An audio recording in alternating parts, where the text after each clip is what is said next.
Thank you for checking out crypto.chartguys.com, the source for technical analysis in the cryptocurrency world. We are proud to announce our own crypto alert system designed to give you the most critical technical trading information possible no matter where you are. Keep your eyes on the market with mobile or email alerts for MACD crosses, RSI levels, and even inside bar alerts for dozens of coins across multiple exchanges.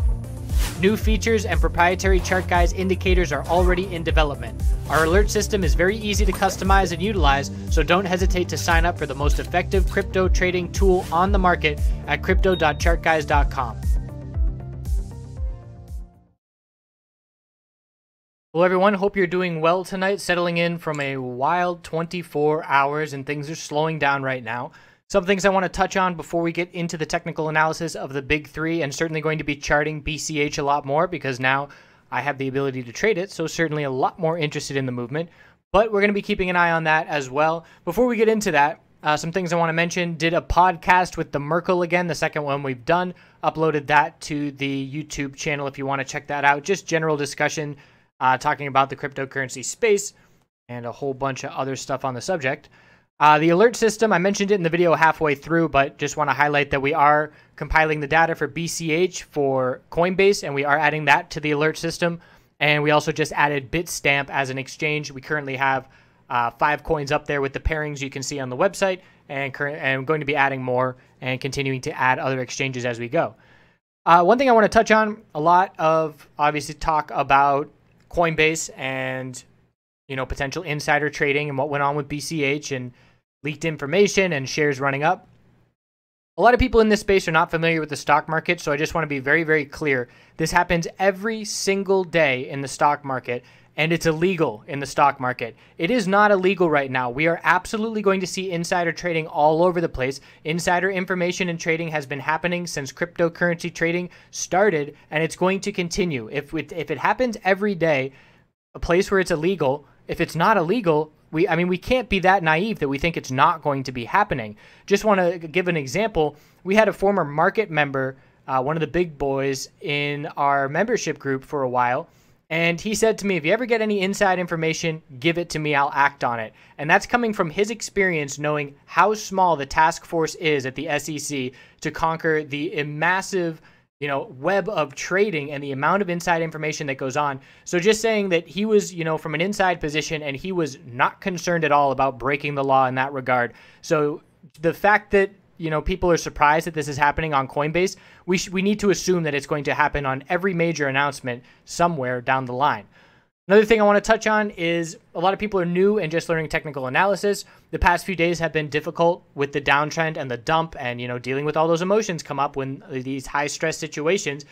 One thing I want to touch on is as you're learning technical analysis, what I did when I was starting out is I very quickly started emulating my mentor. And what I mean by that is just literally in the forums, I would look at a chart and I would say, okay, what would he say as he were telling me about this chart? And then I would write it out and I would do my own analysis, very, amateur and admittedly so, but just doing it. What would he be looking at? What would he say in this scenario? And the fact that I put out these videos every single day, if you're an avid fan and watching, you're definitely getting the sense of these things and you can hear my voice in your head creepily enough.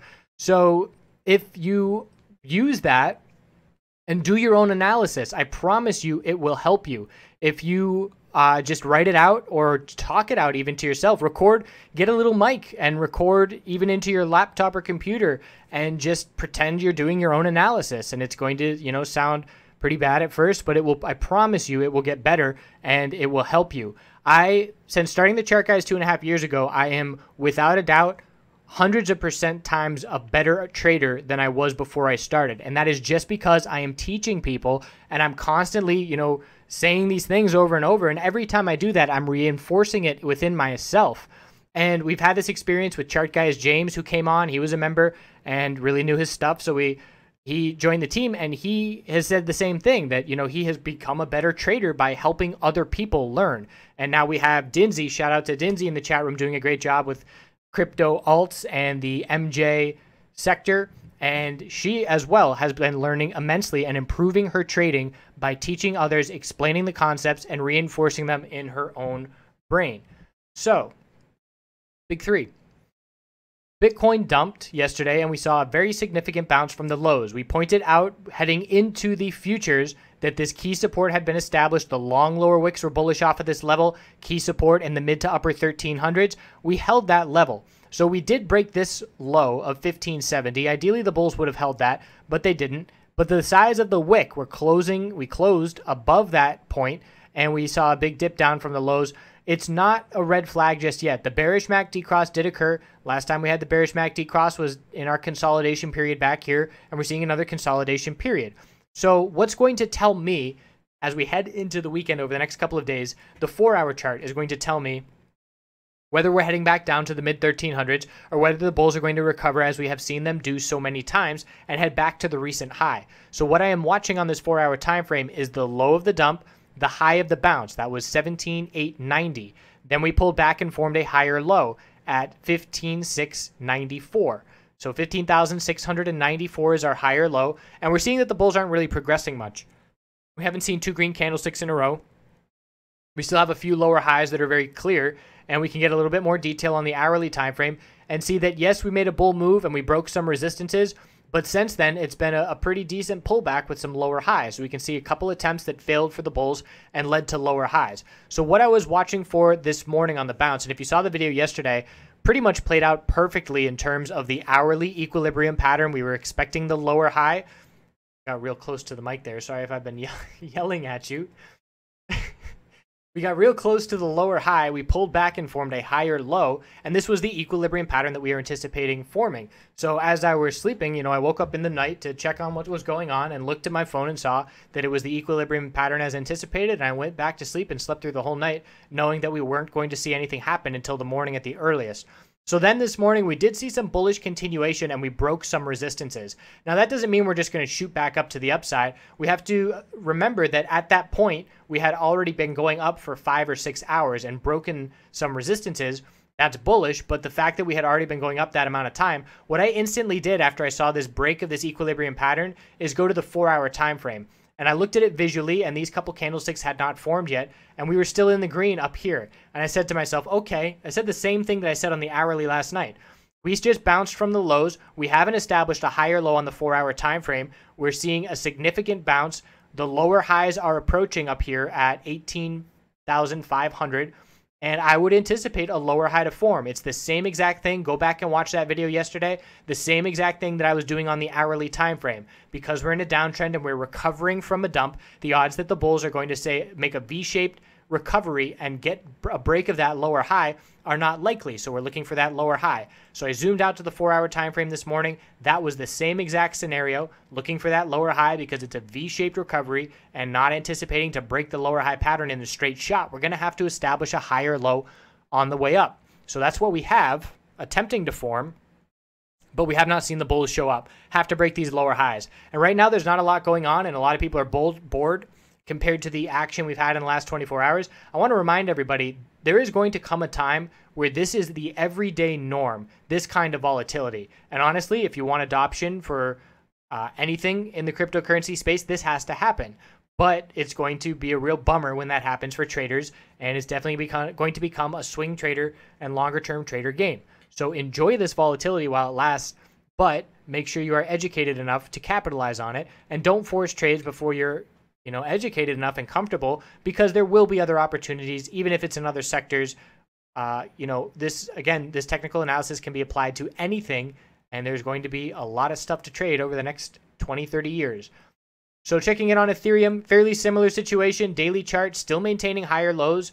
They actually held the ideal level, which was 695. We bounced off of 701. Huge, long, lower wick. And one thing I want to remind everybody, yesterday for Ethereum, and looking at Bitcoin on the daily time frame, Ethereum, this is the second highest close in the history of Ethereum's existence in terms of the price. So even though we have that all-out dump, that's the kind of recovery that puts us at the only 2 days in the history of forever has Ethereum been trading at the price that it closed yesterday, 802. Bitcoin a little bit more so with the pullback, but just to put perspective into things, I know it was a very drastic dump, but that's a recovery. So a long lower wick, the 4-hour time frame, equilibrium pattern is forming. It's more clear on Ethereum than it is on the other big three. So what I'm looking at here is the low of the dump, the high of the bounce, which was up at 833.60, a higher low formed here. We pulled back. The bull said, all right, we're done pulling back. We are heading up from here. That level was down at 775.90. Inside bar is forming. We're going to watch for the alert to come out on an inside bar breaking on Ethereum's 4-hour time frame later tonight. We're going to be watching the hourly time frame for some more details. Look at that perfect equilibrium. Higher lows, lower highs, tightening range, volume dropping off, MACD giving a lot of bull bear crosses. In this scenario, you can obviously disregard that MACD. It's very clear that it is sideways tight trading action, and the kind of alerts that you're going to be looking for from the alert system are either price shear alerts, or really that's what it would be, price shear alerts, because these MACDs are not giving it to us with this sideways trading. So that's what we're watching for on Ethereum. The early bull signal will be 8:14.11 breaking. That's the high of this little bounce attempt. And then confirmation that the bulls are in control or breaking out is 8:33.60. So those are the levels to be watching. We have a couple clear higher lows, most recently 780.46. Very tight. This is very likely to break. Let's see, it's 10 p.m. Eastern. I'm thinking this is going to break in the middle of the night. So the next, 4 hours or so. That's what we're looking at on Ethereum. And the 4-hour time frame, again, much more clear equilibrium pattern, still favoring the bulls. We zoom out to the history of Ethereum. Look what happened back here on this consolidation. We had long lower wicks. We had some choppy action. Bulls came back out in full force. So at this point, there are no red flags on these daily charts on both that we've looked at, and there's not going to be any on Litecoin either. So we're watching for them, but we're not seeing them in terms of saying, okay, the bullish daily uptrend is changing to a downtrend. What's going to have that occur is if we bounce, we set a couple green days and a lower high on the daily, and then we drop down to a lower low and break the low of this dump. The low of this dump on all three of these individual names is now a very important level going forward. Litecoin on the daily time frame, all-time high, pull back to our low. We formed our lower high at the top of the bounce, and now we're trying to form a higher low at 275. It's an equilibrium pattern with a whole lot of lines cluttering things up, but those are the levels we're looking at as the range tightens. On the 4-hour time frame, to get a bit more detail, there was the pullback. It was such a beautiful pattern and such a clear break to shift to higher lows and higher highs. Now we're definitely in another pullback, and we haven't seen any strength out of these bulls on the 4-hour time frame. Litecoin is the weakest on its recovery from the bounce. Look at the hourly time frame, and we pulled back significantly, almost all the way down towards 295. We got almost down towards 270. So we broke the lowest candlestick price that we saw. And if you look at Ethereum and Bitcoin on the hourly time frame, they did not do that. Here is that initial inside bar after the recovery, and you can see we didn't come close to breaking that level. And we look at Bitcoin, and we look at that initial inside bar, and we didn't come close to breaking that level just yet. Well, I guess that's kind of close, but we didn't break it. So I'm just going over this example. This is how I'm comparing the big three when I'm looking at who's the strongest, who's the weakest, where are the best chances for my money to make money. And this is the comparison that I'm doing where I'm saying, okay, Litecoin is clearly weaker than those names. Here's our inside bar from that recovery, and multiple times we've broken below that level. It's just a slight subtle difference that separates it from these other names. Even though they're significantly correlated, there are differences to be found. So it's a clear lower high pattern on the hourly time frame. We had a lower high 341.90, lower high down at 323.26, lower high 314.95. We do have a couple higher lows to be watching. It's its own equilibrium pattern now on the hourly time frame. Look at these inside bars. 1, 2, working on our third inside bar. So that means we have an hourly inside bar alert set to go, ready to wait, or ready to get it. 4-hour inside bar as well. So those are some nice clear signals that are going to be coming for Litecoin tonight, and we'll see what they end up being, whether it's a bull break or a bear break.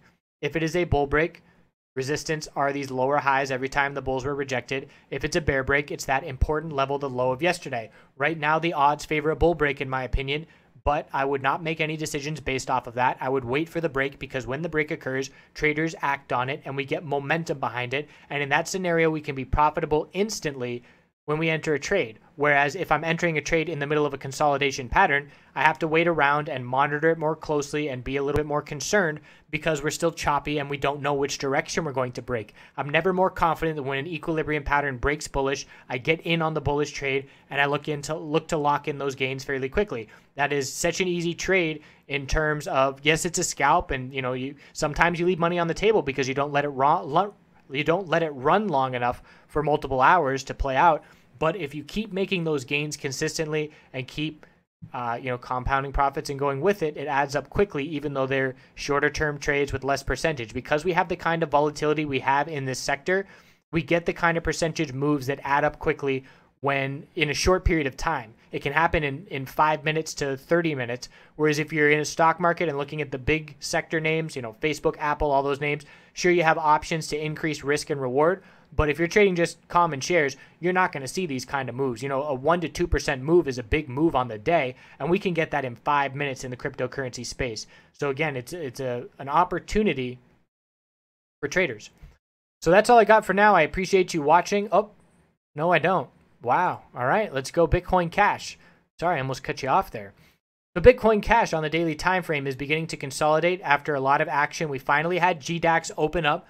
There was an initial pullback. There were trades to be made. I did make a trade on BCH, my first trade ever for it. And it was, we'll look at the shorter term time frames for the signal, but the 4 hour time frame is seeing a bit of consolidation, still very close to the all-time high and certainly within striking distance. It's an inside bar forming on the 4 hour time frame. We'll look for the break of that inside bar. We look at the hourly chart and it's an equilibrium pattern. Look at that. I cannot tell you how happy I am that I now have the opportunity to trade something that will go inverse with the big three. If the big three are pulling back and in a downtrend, we have a name now to play that is in an uptrend. And again, once margin trading and shorting is more commonplace in this sector, the moves aren't going to be as big, but there will be opportunity in both directions. And I cannot tell you now, on these last 4 days of pullback for Bitcoin, I can't tell you how many clear setups there were for bearish entries. And I'm just sitting here saying, oh, let me short that. And I can't. And going to make a course for playing bearish because there will be an opportunity where that will be beneficial information, either in the stock market, when this insanity ends, or in the cryptocurrency world as well. But for now, this is a nice alternative. It's an inverse. So we've got an equilibrium pattern here as well. And we got our high, low, lower high is 3,930. Higher low is trying to form at 3,407, but we can't be confident on that yet because we're right down here still testing that low. Volume is dropping off considerably. There were some nice bull breaks initially. It'll be added to TradingView in terms of Coinbase's chart sometime in the near-term future. There is a request to upload that on TradingView's site, and you can upvote that. And I should have put the link in the video description, but it's late, so if you want to Google that. So looking at BCH, the opportunity this morning, and honestly, I can't point out that opportunity because it was so much different in terms of GDAX. There was a nice bull break initially when it started trading. We went down, and then once the bull showed up and broke 3,800, we ran to 4,000 pretty quickly, and it was a nice quick flip. There was a lot of volatility there and a lot of opportunity, but because the order book was so thin in both directions, it really made getting in and out a bit hectic. So BCH, key support at this point, 3,407, but the must-hold support is 3,250. Break 3,250, and I would anticipate the other big three are going to be breaking their equilibrium patterns bullish. Checking in on GNT, shout out to the well, not yet. We're going for that all-time high. Really nice move for the bulls here. Tons of volume and bull breaks. The daily time frame, this is my long-term position, by the way, for those that aren't aware. I just traded it very early on, months ago, and got an all-profit position and said, all right, I'm just going to go long with it, and we'll see if we get added to Coinbase or what. And at this point, obviously, it's going really well. I'm just letting it ride. But look how clear this bull break was. I was pointing this out in the chat room for people that didn't have a long position. And it was such a clear top where we rejected so many times. 4169, 4173, 414, 417. So 4 tops at the same level. As soon as that breaks, that's your go signal. And from there, we didn't straight break out, but we traded sideways, kept some uptrend action. And then over the past 5 days, it's just been every day I watch Golem just go up day after day. So here we are testing the all-time high. We zoom back to where that all-time high was, and it's up at 7642. And here we are. I see on the daily chart it says we got up to 756, but when I zoom in, well, maybe we did get to that level. I don't know why it doesn't show it on the shorter-term time frames. I look at the 15-minute chart here. All right, I take it back. We did get up that high. So we have a double top at the all-time high right now. But I'm not selling. I am waiting for an all-time high. And even then, I might hold it. It all depends on how much consolidation we've done. But we're seeing some nice hourly consolidation right now. Multiple inside bars currently forming, low bear volume. I'm looking for an all-time high in Golem, and I'm looking for let's see if we can get up to that $1 psychological resistance. And we'll see if we get, the only way I'm going to sell it is if we get extremely overbought in the short term, and I know that I'll be able to reload cheaper, which I will do, and I'll just reload more coins and continue to build an all-profit position and run with it. It's certainly a higher risk, higher reward position, but why not? So I appreciate you watching. Lots of good information in this video, if I do say so myself. So I hope it helps, and I will see you all tomorrow.